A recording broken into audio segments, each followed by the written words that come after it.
Subscribe now and press the bell icon. Never miss an update. अस्सलाम वालेकुम everyone, hope that all of you are doing well.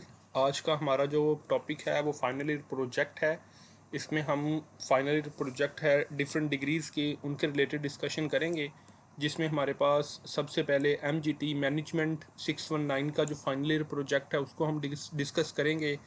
Accounting and finance 619 के project को हम discuss करेंगे। Banking 619 के project को discuss करेंगे। Commerce COM 619 के प्रोजेक्ट को डिस्कस करेंगे। इको 619 का जो फाइनल ईयर प्रोजेक्ट है उसको डिस्कस करेंगे। फाइनेंस 619 के फाइनल ईयर के प्रोजेक्ट को डिस्कस करेंगे। ह्यूमन रिसोर्स मैनेजमेंट HRM 619, इसी तरह MCM 619, MKT 619 और जो उसके अलावा पैड पब्लिक एडमिनिस्ट्रेशन 619 और साइकोलॉजी 619, ये सारे जो प्रोजेक्ट्स हैं हमारे पास, इनके हम पैटर्न को और क्या किस तरह से ये प्रोजेक्ट फाइनल ईयर का बनाया जाता है, इन सारी चीज़ों को हम डिस्कस करेंगे। इसमें हमारे पास सबसे पहले इंट्रोडक्शन आ जाता है प्रोजेक्ट्स के हवाले से। रूल्स एंड रेगुलेशंस यूनिवर्सिटी के कौन कौन से हैं, सबमिशन का क्या क्राइटेरिया होता है, इंस्ट्रक्शंस एंड गाइडलाइंस कौन कौन सी होती हैं। एट द एंड हम इस प्रोजेक्ट्स को दो पार्ट्स में डिवाइड करते हैं। सबसे पहले हम इसका प्रपोजल सबमिट करते हैं, नेक्स्ट हम उसके बाद इसके फाइनल प्रोजेक्ट की जो फाइल होती है उसको सबमिट करते हैं। इनकी मज़ीद डिटेल्स जो हैं वो नेक्स्ट हम अभी डिस्कस कर लेते हैं। सबसे पहले जो हम इंट्रोडक्शन को देख लेते हैं। इंट्रोडक्शन में हमें ये बताया गया कि इस तरह से ये हमारी डिग्री का जो फाइनल ईयर प्रोजेक्ट होता है, इसमें हमने अपनी डिग्री के रिलेटेड ऑल जो लेटर्स हैं उसके हवाले से हमने अपनी वर्किंग को शो करना होता है। इसकी जो हमारे पास सबसे पहली रिक्वायरमेंट है उसमें हमारे पास ये है कि हमारे जॉब कंफर्मेशन लेटर हमारे पास होना चाहिए। प्रोजेक्ट करने के लिए हमारे पास सबसे पहले इस चीज़ की एश्योरेंस होनी चाहिए कि हम एक जॉब होल्डर हैं, हमें यूनिवर्सिटी के रिकॉर्ड्स में अपने आप को एक जॉब होल्डर शो करना होता है। उसके लिए हमारे पास एक जॉब कंफर्मेशन लेटर होना चाहिए। इसका हमारे पास फॉर्मेट अवेलेबल है, किसी स्टूडेंट को चाहिए हो तो हमारे से व्हाट्सएप पे कांटेक्ट करके जॉब कंफर्मेशन लेटर का फॉर्मेट ले सकते हैं। उसके बाद नेक्स्ट हमारे पास आ जाता है कि इसमें हमारे पास कौन कौन से स्टेप्स होते हैं इसको क्लियर करने के लिए, कौन कौन से हमने वर्किंग करनी होती है। उसमें हमारे पास सबसे पहले पहले मैंने आपको बता दिया कि जॉब कंफर्मेशन लेटर हमारे पास होना चाहिए। उसके बाद हमने एक टॉपिक सेलेक्ट करना होता है, उस पर हमने प्रपोजल बनाना होता है। इसको मज़ीद हम आगे डिस्कस करेंगे। नेक्स्ट हमारे पास फाइनल प्रोजेक्ट जो होता है हम उसकी फ़ाइल को सबमिट करते हैं। नेक्स्ट हम जब प्रोजेक्ट फाइल हमारी पास हो जाती है तो उसके बाद टीचर हमें प्रेजेंटेशन बनाने के लिए कहते हैं। हम प्रेजेंटेशन स्लाइड्स बनाते हैं और उसकी वाइवा वॉइस के रिलेटेड हम प्रिपरेशन करते हैं और अपने कंप्लीट प्रोजेक्ट को उसमें एक्सप्लेन करते हैं। ये सारे मैंने आपको मेन पार्ट्स बता दिए हैं। मज़ीद अब हम इनको इन डिटेल नेक्स्ट डिस्कस करेंगे। यहाँ पे एक छोटी सी ओवरऑल समरी बताई गई है किस तरह से हमारा जो प्रोजेक्ट है वो कंप्लीट होता है। सबसे पहले जॉब कंफर्मेशन लेटर होता है, फिर उसके बाद प्रपोजल हमने बनाना होता है, नेक्स्ट हमने फाइनल प्रोजेक्ट बनाना होता है, फिर प्रेजेंटेशन एंड वाइवा वॉइस होती है। नेक्स्ट होल कोर्स जो हमारा होता है इसकी सारी कंप्लीट सब कुछ कंप्लीट होने के बाद ये पासिंग वाली साइड पर जाता है। फिर टीचर्स डिसाइड करते हैं इन सारी चीज़ों को ऑब्जर्वेशन करने के बाद कि स्टूडेंट पास है या नहीं। उसके बाद नेक्स्ट हमारे पास कुछ रूल्स बताए गए हैं जॉब कंफर्मेशन लेटर के हवाले से कि जो आपका जॉब कंफर्मेशन लेटर है वो ऑन द जॉब होना चाहिए। करंट डेट्स में आप एक एम्प्लॉय होने चाहिए किसी भी कंपनी के। उसके अलावा बाकी मज़ीद इसकी डिटेल आप यहाँ से रीड कर सकते हैं, इसमें कोई इतना बड़ा इशू नहीं है। उसके बाद आपने प्रपोजल और फाइनल प्रोजेक्ट सबमिट करवाना होता है। उसमें आपने रेफरेंसेस एट्सेट्रा जो भी कहीं से आपने डाटा लेना होता है उसको आपने मेंशन करना होता है। नेक्स्ट जो आपका टोटल वर्क है वो प्लेजरिज्म और नॉन रेफरेंस मटेरियल होना चाहिए कि आपका प्लेजरिज्म पे वो किसी किस्म का भी कंप्रोमाइज़ नहीं करते। प्लेजरिज्म के हवाले से आपने बहुत ज़्यादा केयरफुल रहना है। नेक्स्ट आपके पास पासिंग एंड फेलिंग का क्राइटेरिया होता है, ये कंप्लीट आप यहाँ से रीड कर सकते हैं। उसके हवाले से भी यही है कि आपकी सारी चीज़ें JCL ठीक है, प्रपोजल ठीक है, प्रोजेक्ट फाइल ठीक है, प्रेजेंटेशन एंड वाइवा सब कुछ आपने अच्छे तरीके से रिप्रेजेंट किया है तो आपको कोई इशू नहीं होगा उसको पास करने में। नेक्स्ट ये यहाँ पे कुछ rules and regulations viva voice के रिलेटेड दिए हुए, ये भी सिंपल है, इनमें कोई इशू नहीं है, स्टूडेंट को प्रॉब्लम्स नहीं होती। अगर कोई स्टूडेंट पहले से फेल है तो वो नेक्स्ट सेमेस्टर में इसको दोबारा से री एनरोल करके इस सेमेस्टर को दोबारा से स्टडी कर सकता है, उसमें कोई इशू नहीं होता। उसके अलावा नेक्स्ट जो सबमिशंस होती हैं वही सेम चीज़ें हैं। जॉब कंफर्मेशन लेटर होता है, उसके बाद प्रपोजल ऑफ द प्रोजेक्ट होता है, फिर फाइनल प्रोजेक्ट आपने सबमिट करवाना होता है, फिर प्रेजेंटेशन एंड वाइवा गाइडलाइंस के हवाले से वर्किंग होती है। उसके बाद अब नेक्स्ट हमारे पास आ जाता है जी कि जो हमारा प्रपोज़ल होता है उसके अंदर कौन कौन सी चीज़ें होती हैं, किस तरह से प्रपोज़ल बनाया जाता है, उसके हवाले से मैं अब आपको थोड़ा थोड़ा हर चीज़ को थोड़ा सा एक्सप्लेन कर दूंगा। ये सारी गाइडलाइंस लिखी हुई हैं, इनको आप यहाँ से रीड आउट कर सकते हैं। मैं जो हमारा मेजर पोर्शन है उसकी तरफ आता हूँ कि हमारे पास जो सबसे पहले हमारे पास हमने प्रोजेक्ट का प्रपोज़ल सबमिट करना होता है। Format of proposal of project, उसमें हम किस तरह से प्रपोजल बनाते हैं। सबसे पहले हमने टाइटल पेज इस तरह से बनाना होता है एक, उसके अंदर द टॉपिक, जो आपने टॉपिक सेलेक्ट किया होता है उसको शो करना होता है, name and ID of the student show करनी होती है, name of the university, university logo, date of submission. At the end मैं आपको किसी स्टूडेंट का प्रपोजल भी दिखा दूंगा और प्रोजेक्ट भी कंप्लीट बना हुआ दिखा दूंगा किसी स्टूडेंट का। नेक्स्ट आपके पास टेबल ऑफ कंटेंट होना चाहिए प्रॉपर, ये एक एक पेज पे आपने ये सारी चीज़ें करनी है। नेक्स्ट आपका जो चैप्टर नंबर 1 होगा प्रपोजल का, उसमें आपने इंट्रोडक्शन देना है जी प्रपोजल का इंट्रोडक्शन क्या है। नेक्स्ट आपने उसके बारे में बैकग्राउंड का लिखना है कि उस टॉपिक पे पहले से क्या वर्किंग हुई है, किस तरह के लोगों ने कैसे कैसे काम किया है। नेक्स्ट आपने जो टॉपिक सेलेक्ट किया है उसके आपने ऑब्जेक्टिव्स के बारे में एक्सप्लेन करना है कि उस टॉपिक के क्या ऑब्जेक्टिव हैं, उस रिसर्च वर्क के जो आप करने लगे हैं। नेक्स्ट उसकी सिग्निफिकेंस क्या है कि जो टॉपिक आपने सेलेक्ट किया उसकी क्या सिग्निफिकेंस है, क्या आप रिप्रेजेंट करना चाहते हैं। नेक्स्ट आपका चैप्टर नंबर 2 मेथोडोलॉजी के रिलेटेड आ जाता है। मेथोडोलॉजी में आपकी कौन कौन सी चीज़ें होती हैं। सबसे पहले आपके पास टाइप ऑफ रिसर्च होता है कि आपकी जो रिसर्च टाइप है वो कौन सी है, क्वांटिटेटिव है, क्वालिटेटिव है, कि आपने जो रिसर्च मेथोडोलॉजी यूज़ करनी है वो कौन सी है। डाटा कलेक्शन सोर्स जो है वो आपका कौन सा है, प्राइमरी है, सेकेंडरी है, प्राइमरी में कौन कौन से है, सेकेंडरी में कौन कौन से हैं, जो आपने खुद चूज़ करने होते हैं रिसर्च आउट करके। उसके बाद डाटा कलेक्शन टूल्स जो हैं आपके इंस्ट्रूमेंट्स के रिलेटेड, उसमें अब आपने बताना होता है कि आप किस तरह से अपना डाटा कलेक्ट करते हैं। उसमें क्वेश्चनर्स आ जाते हैं, इंटरव्यूज़ आ जाते हैं, डिफरेंट चीज़ें इस तरह की आ जाती हैं, इनमें से कोई आपने एक सेलेक्ट करके अपना डाटा कलेक्शन करनी होती है। उसके बाद सब्जेक्ट्स एंड पार्टिसिपेंट आपने सेलेक्ट करने होते हैं कि कौन सी पॉपुलेशन होगी, कितनी होगी, उसका सैम्पल साइज़ क्या होगा, सैम्पल फ्रेमवर्क क्या होगा, और वो जो सैम्पलिंग टेक्निक आपने कौन सी यूज़ की और उसकी क्या रीज़न है। उसके बाद फील्ड वर्क और डाटा कलेक्शन के बारे में आपने बताना है कि वो आप किस तरह से डाटा कलेक्ट करेंगे, आप कैसे श्योर करेंगे कि क्वालिटी कंट्रोल होगी डाटा कलेक्शन में, और वो सारा प्रोसीजर प्रैक्टिकल इश्यूज़ वगैरह को आप किस तरह से मैनेज करेंगे वो सारा आपने यहाँ पे बताना होता है। उसके बाद डाटा प्रोसेसिंग और एनालिसिस के बारे में आपने बताना होता है कि डाटा प्रोसेसिंग और एनालिसिस आप किस तरह से करेंगे, एमएस एक्सेल में करेंगे, एसपीएसएस में करेंगे, और आपके जो फाइनल रिजल्ट्स वगैरह होंगे। नेक्स्ट आपने रेफरेंसेस बताने होते हैं कि आपने ऊपर जो लिटरेचर रिव्यू वगैरह अगर आपने किया है तो उसको आपने अपनी सेल्फ राइटिंग में करने के लिए वो जो डाटा था वो कहाँ से, किन रिसर्चर्स का आपने यूज़ किया था, उनके आपने यहाँ पे लिंक्स वगैरह प्रोवाइड करने होते हैं। लिंक्स जो हैं वो आपके APA फॉर्मेट में होने चाहिए। तो उसका आपने STA 630 जो सब्जेक्ट है आपका उसके लेसन नंबर 45 के अंदर बताया गया, वहाँ से देख सकते हैं कि APA फॉर्मेटिंग किस तरह से की जाती है। यहाँ तक जो आपका कंप्लीट वर्किंग थी वो आपकी प्रोजेक्ट के प्रपोजल की थी। यहाँ पे आपका प्रोजेक्ट प्रपोजल कंप्लीट होता है। नेक्स्ट आपके पास आ जाता है format of the final year project. Final year project आपका क्या होगा, उसका प्रपोजल, उसका जो फॉर्मेट है, इस तरह से आपने एक प्रॉपर अपना फाइनल टाइटल पेज बनाना है, प्रोजेक्ट का टॉपिक यहाँ पे लिखना है, उसकी ये डिस्क्रिप्शन लिखी हुई है किस तरह से आपने बताना है, ये आपने कंप्लीट इस तरह से लिखना है। नेक्स्ट आपने submission, student ID, found size, ये सारी चीज़ें, ये डिटेल्स देनी है।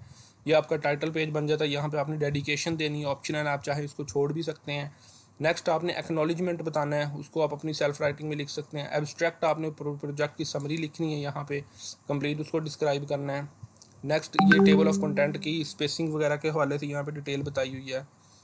उसके बाद चैप्टर नंबर 1 आपका है इंट्रोडक्शन के हवाले से है, बैकग्राउंड ऑफ द प्रोजेक्ट क्या है, ऑब्जेक्टिव्स आपकी क्या है। ये मेजर पोर्शन आपका ऑलमोस्ट प्रपोजल वाला ही आ जाता है।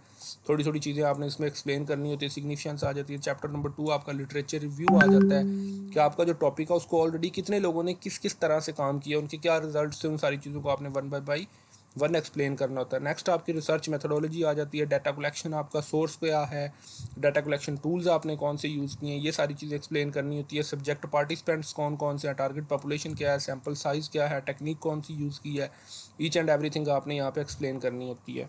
सेम आपने एनालिसिस करने के लिए आपने SPSS एक्सेल में किस तरह से एनालिसिस किया या स्टाटा को यूज़ किया, वो सारी चीज़ें आपने एक्सप्लेन करके उनको 1 बाय 1 यहाँ पे बताना होता है। डाटा एनालिसिस होता है, ऊपर से आपने अपना सॉफ्टवेयर सेलेक्ट करने के बाद उसमें डाटा एनालिसिस करना होता है। समरी आपने लिखनी होती है डाटा एनालिसिस की, प्रॉपर एक एक चीज़ का आपने बताना होता है। कितने आपके रिजल्ट्स थे एटसेट्रा, टेबल्स वगैरह आपने ड्रॉ करने, ग्राफ ड्रॉ करने थे। चैप्टर नंबर 5 के अंदर आपने कंक्लूजन रिकमेंडेशन बतानी होती है। इसमें कंक्लूजन आ जाती हैं, रिकमेंडेशन आ जाती हैं, लिमिटेशंस आ जाती हैं, each and everything one by one आपने यहाँ पे एक्सप्लेन करनी होती है। तो यहाँ पे आपके नेक्स्ट सेम रेफरेंसिंग उसी तरह से आ जाते हैं, इसको आपने APA फॉर्मेटिंग में एक्सप्लेन करना होता है। तो यहाँ पे आपका जो है वो जो फाइनल ईयर प्रोजेक्ट है उसकी फ़ाइल भी कंप्लीट हो जाती है। मज़ीद आपको कुछ हमारे स्टूडेंट्स के रिज़ल्ट्स वगैरह हैं वो भी शो कर देता हूँ मैं, और साथ ही आपको मैं एक प्रोजेक्ट का प्रपोज़ल और प्रोजेक्ट की जो फाइनल फ़ाइल है वो भी शो कर देता हूँ। ये हमारे पिछले स्टूडेंट्स के कुछ प्रोजेक्ट्स हैं। इसमें मैं आपको सबसे पहले यहाँ पे प्रपोज़ल को शो कर देता हूँ। ये हमारे एक स्टूडेंट का यहाँ पे प्रपोज़ल है। इस तरह से आपने एक बनाना होता है, टाइटल पेज बनाना होता है। ये आपने सारी चीज़ें वन बाय वन इसके अंदर एक्सप्लेन करनी होती है। तो ये आपका कंप्लीट प्रोजेक्ट प्रपोज़ल होता है। नेक्स्ट आपको मैं प्रोजेक्ट फ़ाइल भी इसी स्टूडेंट की दिखा देता हूँ। आपने फिर इसकी प्रोजेक्ट फ़ाइल भी बनानी होती है। प्रोजेक्ट फ़ाइल भी आपके सामने अवेलेबल है। इस तरह से आपने कंप्लीट इसमें वर्किंग करके ग्राफ्स, टेबल्स, आपको सब कुछ, और आपने क्वेश्चनर्स वगैरह वो सारी चीज़ें यूज़ करनी होती, वो भी आपने शो करनी होती हैं। यहाँ पे हमारे पास नेक्स्ट हमारे स्टूडेंट है सारा खान, जिसका पैड पब्लिक एडमिनिस्ट्रेशन का प्रोजेक्ट था, और ग्रेड बुक से आप देख सकते हैं अल्हम्दुलिल्लाह ये पास हैं। पी लिखा हुआ है, पी फॉर पास। इसका CGPA नहीं होता, डायरेक्टली पास और फेल लिखते हैं वो। उसके बाद नेक्स्ट हमारे स्टूडेंट है मोहम्मद बिलाल। इनकी हमारे पास इंटर्नशिप रिपोर्ट थी कॉम I-619 की। इनका भी ग्रेड बुक से आपको रिज़ल्ट शो कर देते हैं हम। यहाँ पे आपके सामने है कॉम I-619 इंटर्नशिप रिपोर्ट। अल्हम्दुलिल्लाह ये भी पास हैं, आपके सामने हैं। उसके बाद नेक्स्ट हमारे स्टूडेंट है सैयद फुरकान अब्बासी साहब। इनका MGT 619 का प्रोजेक्ट था हमारे पास। ये भी ग्रेड बुक में से आपको शो कर देते हैं। MGT 619 फाइनल ईयर प्रोजेक्ट, अल्हम्दुलिल्लाह ये भी पास हैं। P फॉर पास है, F फॉर फेल है। पहले इन्होंने ये किया था लेकिन ये फेल हुए थे, बाद में इन्होंने हमारे पास किया तो ये पास हो गए। नेक्स्ट हमारे स्टूडेंट है मोहम्मद आफाक। इनका कॉम I-619 की इंटर्नशिप रिपोर्ट थी, अल्हम्दुलिल्लाह ये भी पास हैं। और इनका भी कॉम I-619, ये F इनका है। पिछली दफ़ा इन्होंने कहीं और से बनवाई थी, इस दफ़ा लास्ट पे इन्होंने फॉल 2022 में हमसे बनवाई है, तो अल्हम्दुलिल्लाह ये भी पास हैं इस दफ़ा वाले अपने रिज़ल्ट में, ये जो अभी सेमेस्टर एंड हुआ है फॉल 2022। उसके बाद नेक्स्ट हमारे स्टूडेंट है मोहम्मद कासिम रियाज साहब। इनका भी हमारे पास MGT 619 का फाइनल ईयर का प्रोजेक्ट था। इनका भी ग्रेड बुक से आपको रिज़ल्ट शो कर देते हैं, जो कि आपके सामने है। MGT 619, इससे पहले इन्होंने 2-3 ट्राई की थी लेकिन हर दफ़ा ये फ़ेल होते रहे हैं, और इस दफ़ा इन्होंने हमसे ही प्रोजेक्ट अपना करवाया तो अल्हम्दुलिल्लाह से ये पास हो गए। इनकी डिग्री भी कंप्लीट हो गई है।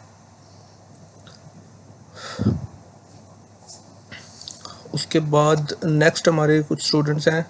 मज़ीद अगर आपको किसी किस्म का कोई इशू हो तो आप हमारे साथ डिस्कस कर सकते हैं। ये स्क्रीन पे भी हमारा व्हाट्सअप नंबर शो हो रहा है।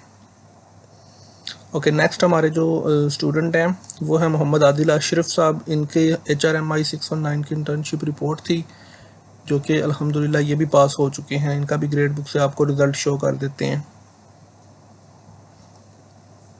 जी, ये देखें HRMI 619 internship report, human resource management, pass.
Next हम आपको अपने कुछ स्टूडेंट्स के इंटर्नशिप रिपोर्ट्स और प्रोजेक्ट्स के रिजल्ट्स वगैरह करवा देते हैं जिन्होंने अभी ये प्रीवियस सेमेस्टर एंड हुआ उसमें हमसे अपनी वर्किंग वगैरह करवाई थी। तो ये हमारे एक स्टूडेंट है यासर हफीज़ साहब, इनका आपको रिजल्ट शो करवा देते हैं। इनकी हमारे पास HRMI 619 की इंटर्नशिप रिपोर्ट थी। तो ये देखें, ये अभी स्प्रिंग 2022 में इन्होंने कंप्लीट किया और ये यहाँ पे पास भी लिखा हुआ है। तो यहाँ पे पास और फेल का जस्ट होता है इंटर्नशिप रिपोर्ट और प्रोजेक्ट के अंदर। तो यहाँ पे वो मार्क्स और ग्रेड्स वगैरह शो नहीं करते, वो हिडन होते हैं, वो आपकी ओवरऑल ट्रांसक्रिप्ट और डिग्री के अंदर ऑटोमेटिकली ऐड हो जाते हैं। तो उस चीज़ का इतना इशू नहीं होता कि वो यहाँ पे शो करें, क्योंकि प्रॉब्लम्स में भी किसी भी, ये यूनिवर्सिटी की अपनी पॉलिसी है। खैर, अब आपको इनके LMS से डिटेल्स दिखा देते हैं इनकी रिपोर्ट की, क्या वर्किंग वगैरह थी इनकी। वहाँ पे भी मैंने आपको दिखाया, उन्होंने मार्क्स शो नहीं किए हुए। तो यहाँ पे भी जब हम असाइनमेंट वाले पोर्शन में जाएंगे तो टीचर्स यहाँ पे भी मार्क्स शो नहीं करते, वो वहाँ पे 0 0 ही पुट करते हैं। तो हमें जब पता चलता है अपनी वर्किंग वगैरह का, तो वो हम यहाँ से अपने रीड कमेंट्स में जाके देखते हैं। सबसे पहली जो इन्होंने सबमिशन की थी अपनी रिपोर्ट की, तो हमने इसको सबमिट किया तो उन्होंने नीड्स इंप्रूवमेंट कह दिया था। तो फिर उसके बाद हमने इसको मज़ीद इम्प्रूव किया था। और नेक्स्ट जब हमने इसको लास्ट पे सबमिट किया था, ये लास्ट चांस पे रीड कमेंट में हम चल के देखते हैं, तो यहाँ पे ये पास हो गई थी, एक्सेप्टेड, नीड्स इम्प्रूवमेंट स्टिल। उसके बाद फाइनल में ये पास हो गई थी। उसके बाद submission of power point slides, overall result आपने शो कर लिया। ये LMS यहाँ पे अपलोड होने वाला है। तो ग्रेड बुक में से मैंने आपको दिखा दिया है कि इनकी रिपोर्ट हमारे पास कंप्लीट हो गई थी। नेक्स्ट हमारे एक और स्टूडेंट है आमिर सज्जाद साहब, इनका भी आपको MGT 619 फाइनल ईयर का प्रोजेक्ट था हमारे पास। इसका भी हम आपको ग्रेड बुक में दिखा देते हैं। अभी जो सेमेस्टर एंड हुआ है इसमें इन्होंने भी कंप्लीट किया है और इनका भी अल्हम्दुलिल्लाह से कंप्लीट हो गया, पास हो गया। ये spring 22 MGT 619 final year project, और ये यहाँ पे P लिखा हुआ है आपके सामने, क्लियर है। इनका भी प्रोजेक्ट कंप्लीट हो गया। बाकी इनकी वर्किंग वगैरह भी मैं आपको मज़ीद डिटेल में दिखा देता हूँ यहाँ पे असाइनमेंट्स में। और इसके बाकी सारे पोर्शंस, ईच एंड एवरीथिंग मैंने प्रीवियस जो प्रेजेंटेशन आपको दी है उसमें मैंने एक्सप्लेन कर दिया हुआ है। आपके सामने सब कुछ आई थिंक क्लियर होगा। इसमें ये देखें, सबसे पहले submission of job confirmation letter करना होता है, प्रपोजल प्रोजेक्ट सबमिट करना होता है। हमने revise proposal projects each and everything, यहाँ पे भी आपको 0 0 ही शो हो रहा होगा मार्क्स में, लेकिन जो हमारे पास पता हमें चलता है हमारी वर्किंग का, वो हमें यहाँ पे इंस्ट्रक्टर कमेंट से पता चलता है कि वो उसका क्या स्टेटस है।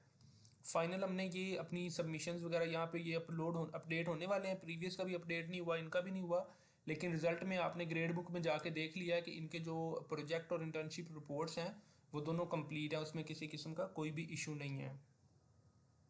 ओके, ये नेक्स्ट हमारी एक स्टूडेंट है दुआ हमायूं, इनका भी आपको रिज़ल्ट दिखा देते हैं। इनका हमारे पास इनकी इंटर्नशिप रिपोर्ट चल रही थी MGTI 619 की। जस्ट इनका देखिए, मोस्टली अब आप ये चीज़ नोटिस कर रहे होंगे कि जो मोस्टली स्टूडेंट्स हैं उनकी जस्ट इंटर्नशिप रिपोर्ट या प्रोजेक्ट ही रहते हैं, क्योंकि स्टूडेंट फर्स्ट टाइम में खुद ट्राई करते हैं और उनसे वो क्लियर नहीं होता, तो फिर एक्स्ट्रा सेमेस्टर भी लगाते हैं, फीस भी पे करते हैं, और इस तरह की प्रॉब्लम्स भी फिर होती हैं, फिर उनको पेड पे भी करवाना पड़ता है। तो फर्स्ट टाइम पे ही आप पेड पे करवा लिया करें, ये बहुत इंपॉर्टेंट होती है। और इसमें यूनिवर्सिटी वाले बिल्कुल भी कंप्रोमाइज़ नहीं करते। इनका अब आपको रिजल्ट दिखा देते हैं ग्रेड बुक में से। ये आपके सामने है इनका रिजल्ट, ये देखें MGTI 619 इंटर्नशिप रिपोर्ट, ये इनकी पास है। यहाँ पे हमारे पास एक स्टूडेंट है फ़ारूक इम्तियाज़, इनका हमारे पास प्रोजेक्ट था फाइनल ईयर का HRM 619 ह्यूमन रिसोर्स मैनेजमेंट का। इनका भी आपको ग्रेड बुक में से रिजल्ट दिखा देते हैं। ये देखें स्प्रिंग 2022, अभी जो लेटेस्ट सेमेस्टर एंड हुआ है, HRM 619 final project human resource management, पास।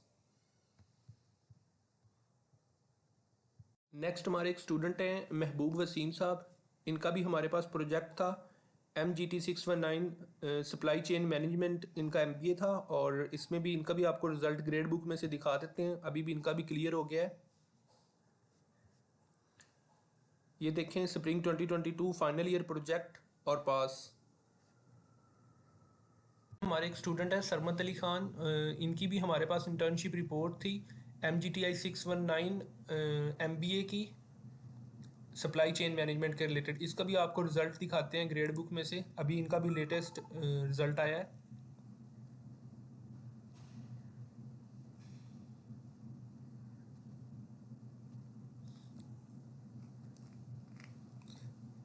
स्प्रिंग 2022 MGTI 619 और इंटर्नशिप रिपोर्ट मैनेजमेंट ये देखें इनका सब्जेक्ट भी पास हो गया हुआ है।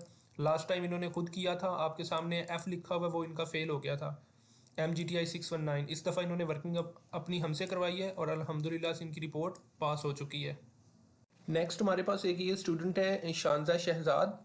इनका हमारे पास प्रोजेक्ट था इको 620 का। इनका भी आपको ग्रेड बुक में से रिजल्ट दिखा देते हैं।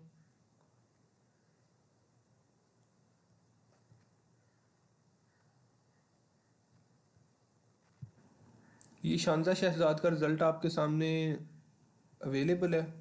यहाँ से आप देख लें कि ये देखें इको 620 का प्रोजेक्ट था स्प्रिंग 2020। अभी ये जो सेमेस्टर एंड हुआ है, फाइनल ईयर प्रोजेक्ट इकोनॉमिक्स, ये पी पास आपके सामने है। नेक्स्ट हमारे एक स्टूडेंट है मोहम्मद हसन दाऊद साहब। इनकी भी हमारे पास MGTI 619 की सप्लाई चेन मैनेजमेंट की इंटर्नशिप रिपोर्ट थी। इन्होंने भी अपनी डिग्री कंप्लीट कर ली थी और इनका जस्ट ये इंटर्नशिप रिपोर्ट की वजह से इनकी डिग्री रुकी हुई थी। तो लास्ट टाइम इन्होंने खुद ट्राई की थी लेकिन ये फेल हो गए थे। इस दफ़ा इन्होंने हमारे पास से अपनी वर्किंग करवाई थी। इसका भी ग्रेड बुक से मैं अभी आपको रिज़ल्ट चेक करवा देता हूँ। ये मोहम्मद हसन दाऊद साहब हैं। इनकी डिग्री अब कंप्लीट हो चुकी हुई है और ये इनका आप देखें MGTI 619 लास्ट टाइम इन्होंने खुद ट्राई की थी, उससे पहले फिर इन्होंने एक दफ़ा खुद ट्राई की थी, 2 दफ़ा उन्होंने खुद ट्राई की थी। उनसे उनका जो फाइनल ईयर का प्रोजेक्ट था वो क्लियर नहीं हुआ था। उसके बाद इस दफ़ा हमने उनको इंटर्नशिप रिपोर्ट करवा कर उनका जो प्रोजेक्ट है वो कंप्लीट करवा दिया और ये पास हो चुके हैं। ये नेक्स्ट हमारे एक स्टूडेंट थे वलीउल्लाह और इनकी डिग्री थी BS कॉमर्स की और इनकी भी हमारे पास इंटर्नशिप रिपोर्ट थी और इनकी रिपोर्ट भी अल्हम्दुलिल्लाह से पास हो गई है। इनका भी मैं रिज़ल्ट आपको ग्रेड बुक से दिखा देता हूँ।